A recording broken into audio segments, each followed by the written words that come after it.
which of the community facilities will they be preparing? And then they should go ahead the preparation now, not when the water has already come. The people are already pushed out. You can't even give them a healthy place. Now you talk about what are the health aids that you want to bring in. Disinfectant, keto net, fumigation. You know, when people are clustering in a place, they are prone to other kind of, one is having cough, the other is not having cough. You may even meet people who have tuberculosis there. They will meet people who have communicable disease and all that and that. How are you going to manage them?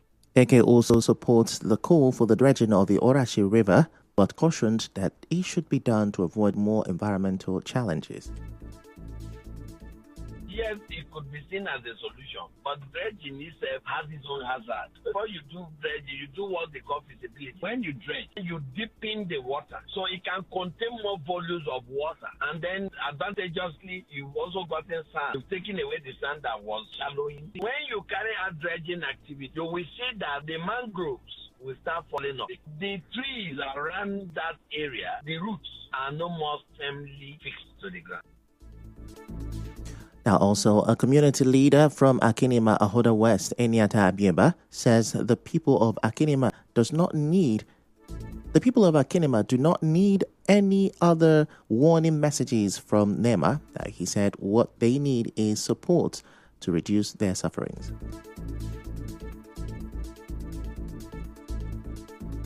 This is May. We're expecting flood by the end of August. So why should NEMA come to talk about early warning? NEMA's duty is to prepare ground, how to relocate the people, how to support them during the time. It's not about early warning because the people of Rashi have lived with this flood into history. So a situation where somebody from outside the area who does not even experience flood will talk about early warning. We don't need warning because we know that flood must come. What we have been expecting government to do is to prepare ways to enhance our comfort during the time, like issue of palliative, like issue of IDP, like issue of medical support.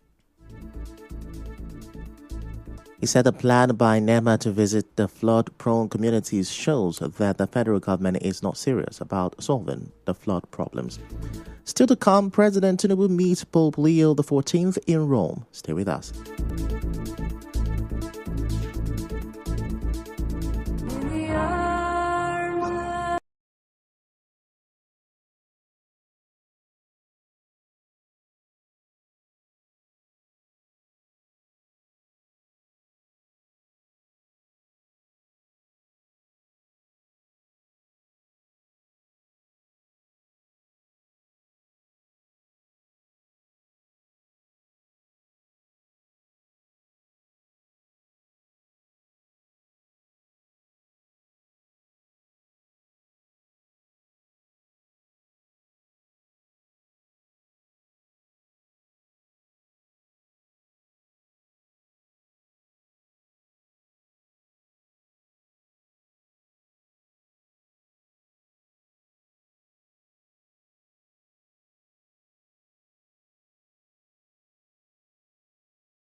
Welcome back, and now the rest of the news.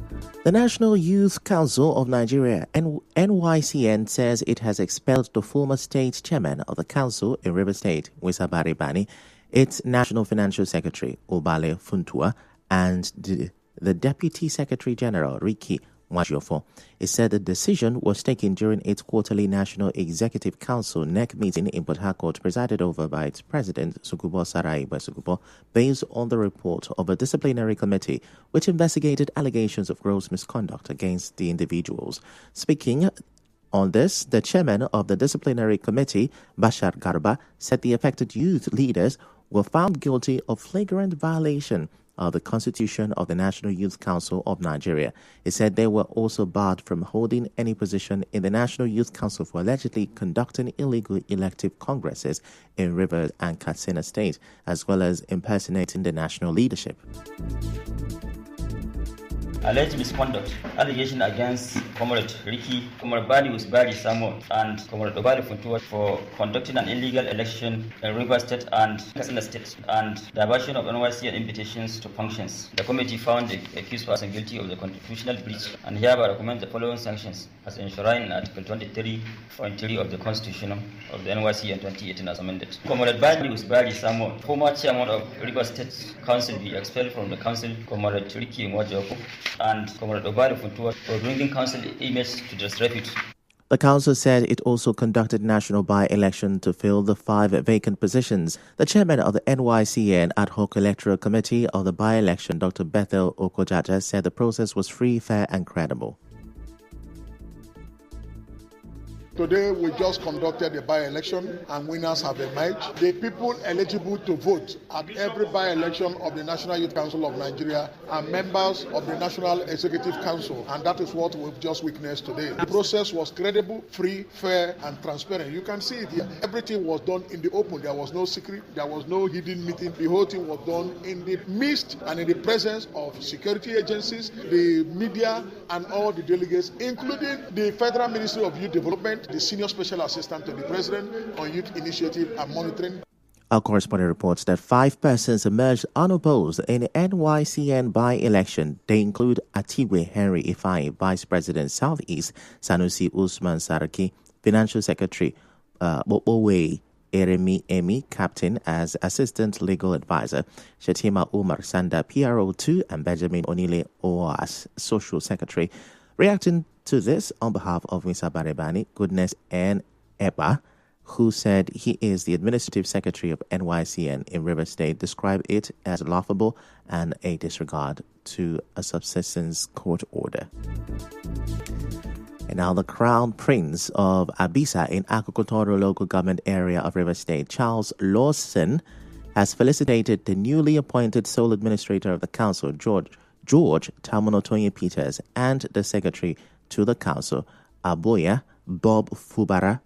Lawson, who is also a clergyman, in a congratulatory statement commended the sole administrator of Rivers State and all stakeholders in Akokotoro for appointing one of their sons, Dr. Peters, for what he called his outstanding reputable character and competence in his various areas of endeavors. The Crown Prince of Abisa said the appointment of Dr. Peters is ordained by God Almighty to reward the people of Abisa Kingdom for their marginalization since the creation of Akokotoro Local Government Area Council 35 years ago.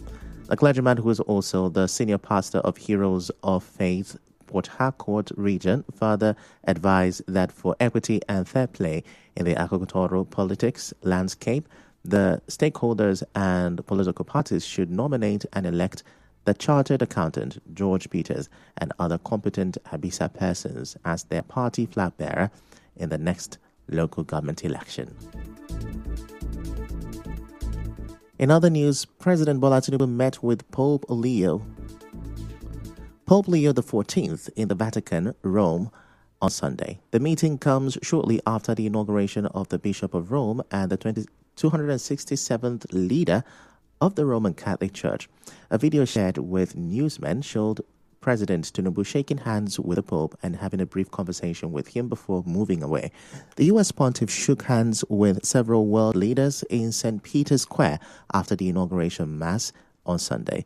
Other world leaders who shook hands with the Pope included U.S. Vice President J.D. Vance and Ukrainian President Volodymyr Zelensky, among others. President Tinubu had joined other world leaders in Rome, Italy, on Sunday for the installation mass, marking the beginning of the pontificate of His Holiness Pope Leo XIV. Meanwhile, President Bola Tinubu has urged Nigerians to embrace the country's diversity as a strength for unity, stability, and progress. Making the call during a meeting with Catholic bishops in Rome on Sunday, President Tinubu said Nigeria's hope lies in using its diversity and prosperity, not adversity. While stressing the need for people at all levels to work together for the good of all citizens, he said it was historic for him to be in office during the inauguration of a new Catholic pontiff, Pope Leo XIV. It's consistent and the true sense of unity in diversity. And I'm greatly honored.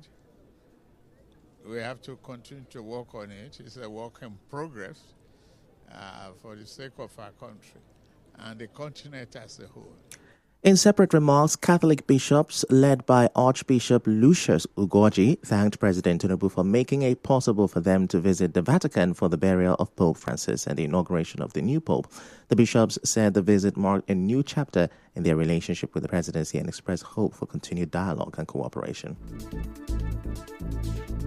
And now, we'll bring you news from around the world. Israel says it will now allow a basic amount of food into Gaza to prevent famine after a 10-week blockade. This comes as its military expands ground operations across the territory, targeting Hamas. At least 67 people have been killed in the last 24 hours, with strikes hitting towns and a safe zone camp. The army has issued a final evacuation warning, urging residents to flee to shelters in Al-Mawasi.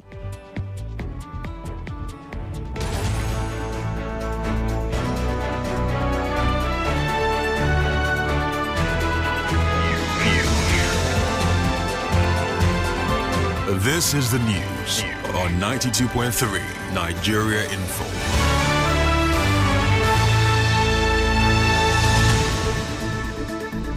That's a wrap on the news this morning. Before we go, let's have a look at the major stories.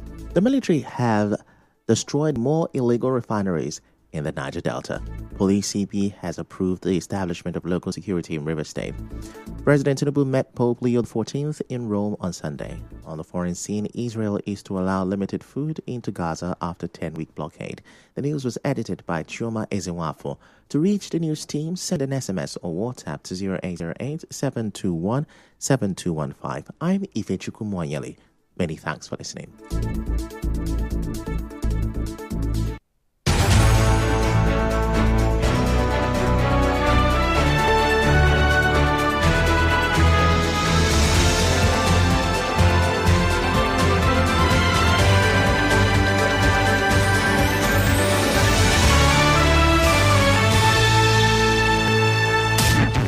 It's all talk and more talk on Nigerians' #1 talk station.